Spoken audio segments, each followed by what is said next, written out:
the Treasurer has delivered his budget and they're not afraid to borrow money, as we just heard from his speech in Parliament there. They're making use of the cheap debt at the moment, the low interest rates, to fund this record budget, to provide the stimulus to get the unemployment rate down, which they expect will peak in the December quarter of 7.5%. And if everything goes right, and I'll explain a little bit more on that in just a moment, he's hoping that the unemployment rate will drop by 5.25%. This budget is also predicated on the fact that, well, it makes the assumption that a coronavirus vaccine will be made available in the second half of next year, and that international borders won't be open for at least another 12 months. Here's a bit more of what the Treasurer had to say on that in his budget lockdown address.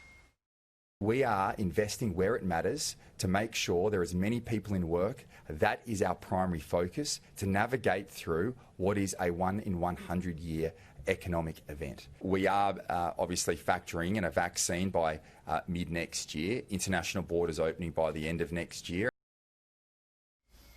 So the bad news is that the state government is going to be posting a $16.9 billion deficit. The good news really comes in the form of this stimulus and the money that's going to be going towards businesses with the benefit of driving jobs across the state.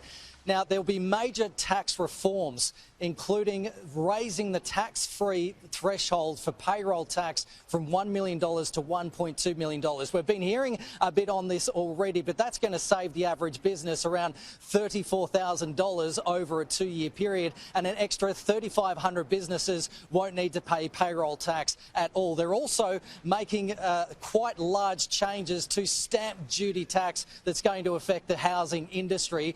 Instead of having everyone to pay stamp duty, they're going to make it a choice from now on. You can either pay the stamp duty or you can pay a lower annual land tax fee. There's also going to be this $500 million out and about scheme where the government is going to be providing each adult across the state with 4 $25 vouchers that can be used on food and entertainment to drive growth and also to provide a boost to the struggling hospitality sector. Here's more of what he had to say on that.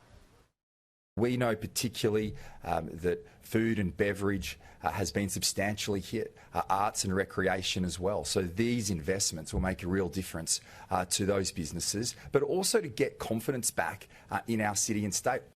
And, of course, it's a big infrastructure spend, in fact, a record infrastructure spend. And it's not just in the city. A third of that money, total money, is going towards the regions and rural areas, upgrading police stations, local sporting grounds, and upgrading roads and intersections right across the state. And there's also going to be that massive renewable energy plan attracting a private revenue investment, a private investment of $32 billion over by the time we get to 2030, making 9,000 extra jobs in regional areas by 2030. So it's a huge spend the government hopes will drag New South Wales out of recession.